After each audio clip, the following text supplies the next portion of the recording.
Everyone ready? Well, thank you all for coming. This is really a important story for the state of Michigan, a very discouraging story for the state of Michigan. And I stand before you today with a heavy heart and a profound sense of responsibility. The recent events have brought a light to a disturbing breach of trust within our esteemed Michigan State Police Force. The allegations against a detective allegedly sending unsolicited nude images to a grieving widow and others are deeply troubling and demand our immediate attention. Transparency is the cornerstone of trust in any institution, particularly one tasked with upholding our laws and protecting our communities. Yet the evidence that there is gaps in transparency within the Michigan State Police that have allowed such misconduct to occur is outrageous. As citizens, we deserve to know that those who serve and protect us do so with the utmost integrity and respect for the law. The incident in question serves as a stark reminder of the importance of accountability and oversight within our state agencies. Those who serve the public should be held to the highest standard of conduct, and the public deserves to know those standards are enforced and rigorously followed without exception. That is why today I stand before you not only as a concerned citizen, but also as a state legislator ready to take action. In the state of Michigan, it is not a crime to send unsolicited nude photos to others. I will soon be introducing a bill that will change that. This bill will not only penalize the act of sending explicit images or videos by text or electronic message without consent, but will also allow victims to recoup damages for emotional stress. The legislation is long overdue. Additionally, we also cannot allow the actions of a few bad actors to tarnish the reputation of the many outstanding officers who serve for the Michigan State Police with honor and a profound sense of duty. By enacting measures to promote accountability and by demanding answers today and ask for transparency, we can uphold the integrity of our law enforcement agencies and rebuild the trust of the communities which they serve. In closing, I'm asking for better transparency and for answers regarding this outrageous case and for support of my measure to prevent others from also becoming victims. Together, we can protect others from harm and restore trust to our state's law enforcement agencies. Those are vitally important in terms of the work of keeping our communities safe. Thank you, and now I would like to introduce Bill Kalovis to give you some more of the specifics, and then we are open to answering any questions you may have. Thank you again. Thank you, Senator. I want to thank Senator for bringing this to light, the news media for bringing this to light, because without the news media, there would be no light at all shed on this. The Senator took the initiative, and he's the only senator or representative that contacted me and reached out immediately when he saw it broadcasted on the news. It is truly heartfelt from my client. And she asked me, and I talked to her a little while ago, and she wanted me to personally thank you for stepping forward and making sure that this hopefully does not happen again to another vulnerable individual. This is absolutely atrocious conduct. And while I have great respect for the state police and was raised and honored to the state police and respect them, what troubling even further of this individual and his conduct is that the internal affairs actually, in my opinion, didn't do anything. So this shows that it's not just the officer, but the internal affairs. So you have a catch and not kill, catch the phrase catch and release. And that's exactly what occurred here. He was released to continue the behavior possibly. And I say a week possibly because I've been contacted by 3 other women, and actually a 4th one called my office this morning and said, I really didn't have the courage because we reported this to the police and the police are enforcing the police, and nothing was done with the actions that were against your client. So we were very scared. Where do we go?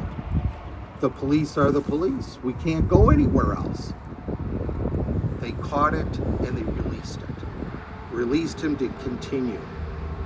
And the credibility of my client, I think, is very strong because it's not just her, but now we have 4 other people that have contacted me and told me. So who knows the volume of 27 plus years as an officer, a trooper, a detective that is still employed here. And I invited him to join us out here. So it's not one-sided and we're transparent. I invited him this morning by email to come join us out here and explain to you, the media and the public, what happened. Tell me your side of the story. I don't see him here. And he's in probably his office 500 feet from here. In the law, silence is acceptance. And that is sad. That is very sad, not only for the officer, that we know this one officer, but the people that were supposed to be the internal affairs and guard against this. We got good and we have bad news today. The bad news is this officer has already received his discipline. So that means with all the coverage in the world, they can't reopen it because they can't do anything. He's already been allegedly punished, whatever that means. So they can't do anything to him. But what the good news is, other women are stepping forward. And when they step forward, it's a new case. Now they can take proper action. And I was contacted yesterday by a Lieutenant Bach, I believe B-O-C-C-K. And she was very kind in an email and voicemail and sent me complaints to fill out for the other individuals so they can now properly investigate and properly discipline if any unlawful or unbecoming actions of a trooper is found. Thank you very much. Tell us about your issue of women that have been types and cases that they have been using. Well, let me give you one example. Was very nice lady on the phone that I talked to. In fact, I'm supposed to be meeting with her today at 1:30, but I chose to be here and she was very nice about saying we'll meet later this afternoon. But she said she came in, she reported something, an incident. They assigned this same detective to investigate. He met with her, took down her personal information as you would give a police officer, including her cell phone number to be contacted. A few days later, she didn't contact him. He's sending pictures of him, including without a shirt on and parts of his body.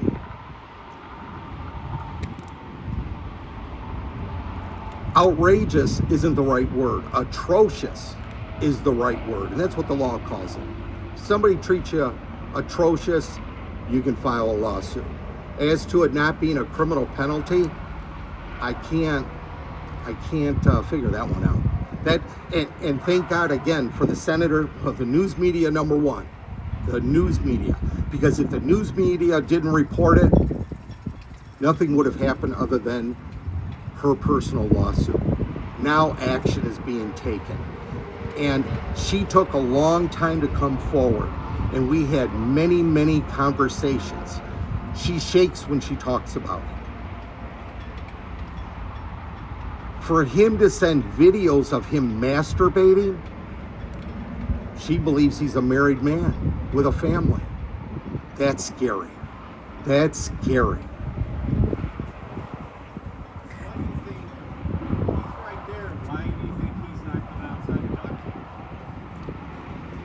Scared, intimidated, exactly what he did to my client and other clients. How does the intimidation feel, Mr. Detective? How does it feel? And you know what? Nobody brought this on by themselves. No one else brought it on. And who knows, over 27 years, almost every day I'm getting a call or an email.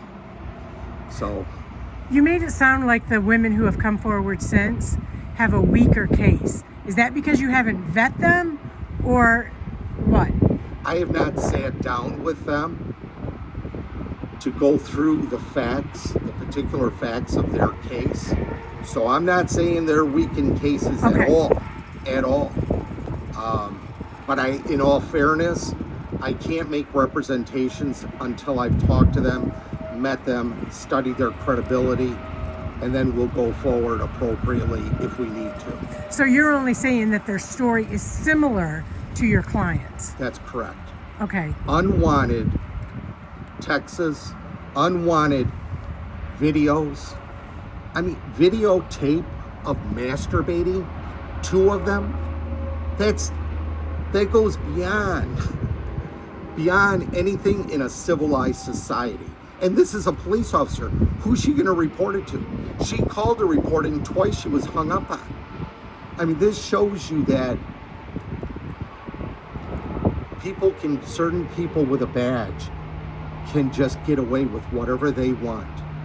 I'll assure you that if it was me sending this to somebody, you would be covering me walking in to be arraigned in handcuffs. But because there's a blue uniform, oh, we'll slap them on the wrist. When she called as a victim, and a statute says you got to keep the victim apprised on what goes on in a case.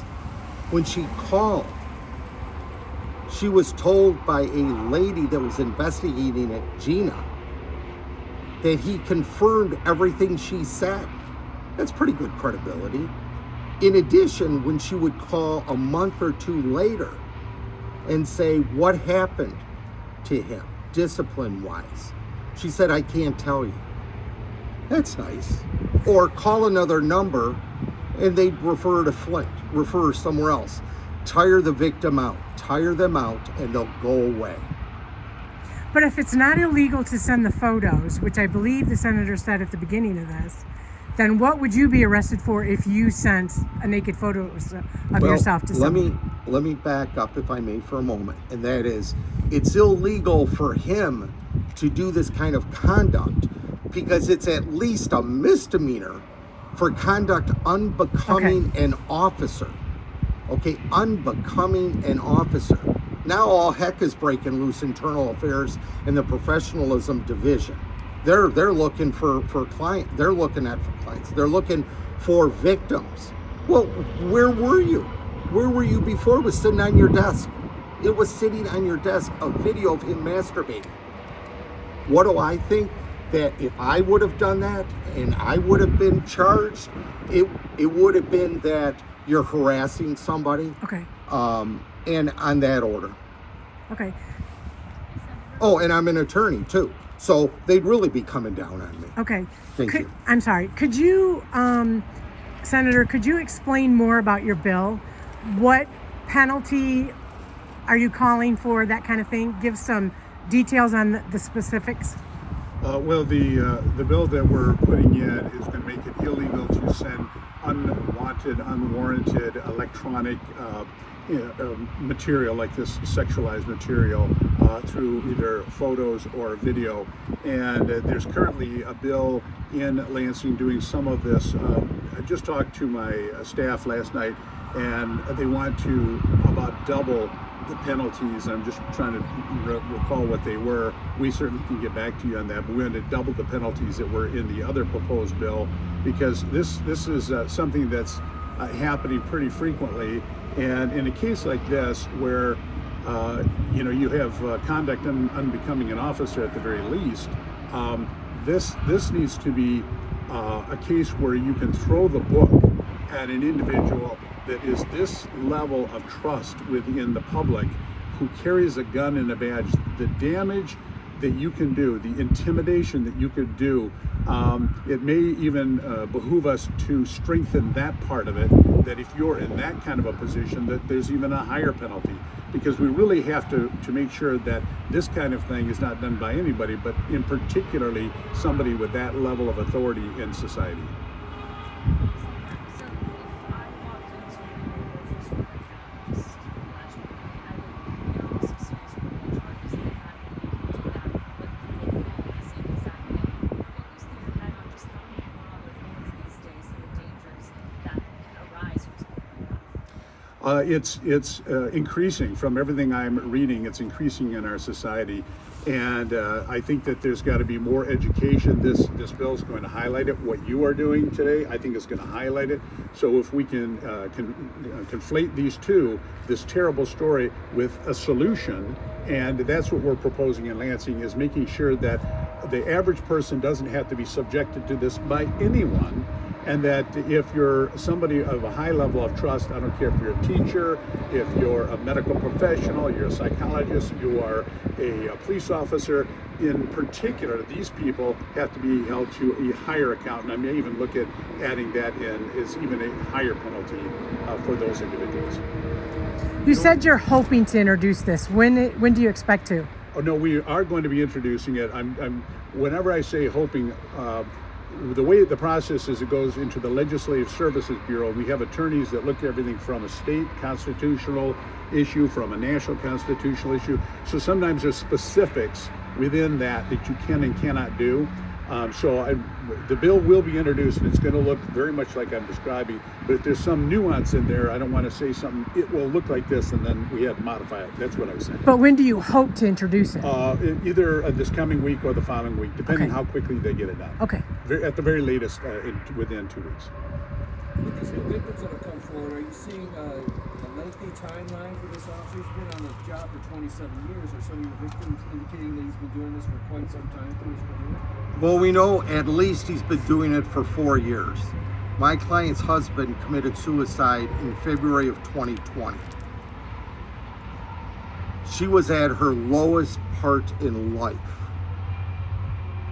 She saw her husband, who had a good marriage, but was a depressed person, go in the other room in front of her, put the gun to his chest, and shoot it, and kill himself. The case, she was, as she described to me, limp still today. She's gotten stronger, but still today. She was all alone. That was it, her husband. He saw it, he saw some prey, and he victimized the prey. And as my client said in other interviews with the news media, that she couldn't do anything about it. She felt he's got the gun, he's got the badge, and very intimidated. At one time, he told her, "You've got to meet me in a parking lot. It's part of the investigation. I need to talk to you." He's in a state unmarked vehicle, your tax dollars at work. He told her to meet him. It was very important. She thought, okay, following what a police officer says, state officer says, meet me where we park a vacant sort of lot where you park your car and you get a ride. So she went there. She had been at a business prior. Her window was open, summertime. He came up to her and put his hand on her breast. She reported that to the media when they did the interview just recently, a day or two ago. Put his hand on her breast. By the way, this was reported in Internal Affairs. There was no consent to put his hand on her breast. I asked her, what did you do? She said, I just froze. I froze. That says a lot. To me, from what you just heard, any individual out there in the public, any man that would do that to a woman, and that was reported to law enforcement, would be facing charges. And I don't know how that wasn't referred out to the Attorney General Dana Nessel's office for an investigation. This was reported. This should have been investigated, and not internally at that point, in conjunction with all of these other allegations. And then you have this, which sounds to me like some kind of assault, and it isn't sent out for an independent investigation. What's happening here at the Michigan State Police?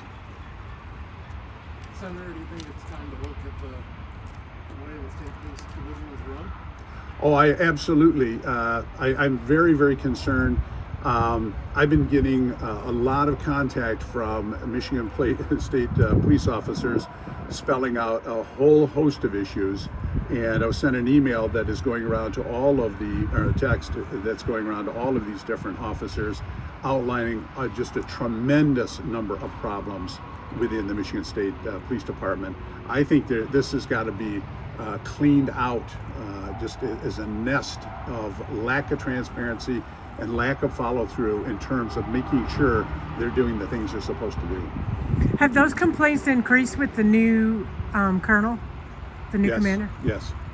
And have they been about him mostly, or in general? What they were saying is that they thought that there was going to be a new wind blowing through the Michigan State Police. They thought it was going to be an improvement. They said it's as bad or worse than the guy who left. That's what I'm hearing. Can you be more specific about what they're complaining about? I don't want to get too sidetracked from our story here, but demoting these people with tremendous experience for people with lesser experience, a lot of feeling that the troopers are not being supported from the command officers up, and that the morale, as low as it was under the previous commander, is the lowest it's ever been. This is what I'm hearing from absolutely all of them. So yeah, there's people just marking the time when they can get out of the state police. So yeah, there's major problems beyond this, and maybe it's indicative of this just being a part of all of that. I do want to put out there, if you can, that anybody that has suffered this, they don't have to give their name. We filed this case in Livingston Circuit Court, and it was assigned to a judge, and I have confidence in the legal system because there's a whole lot of transparency there. Everything is on the record, and it was assigned as Jane Doe. So if you're intimidated that your name is going to be broadcast, or your family, or you're going to be embarrassed that you're a victim, it can be taken care of without using your real name. Whomever you may go to, whomever, whether it be legal or whatever, you don't have to use your real name for this type of an investigation and possible lawsuit. Thank you. No, what I did was this. I promised my client, in 38 years of practice, I've never personally served anybody. I told her I would personally serve him. Last Thursday, I came to this post. I asked for him. And I thought for sure, after that first news story broke, take a week or two off, I would think. Take some personal time, not show my face around. He comes out to accept service and smiles at me and shakes my hand. There's something wrong. Thank you.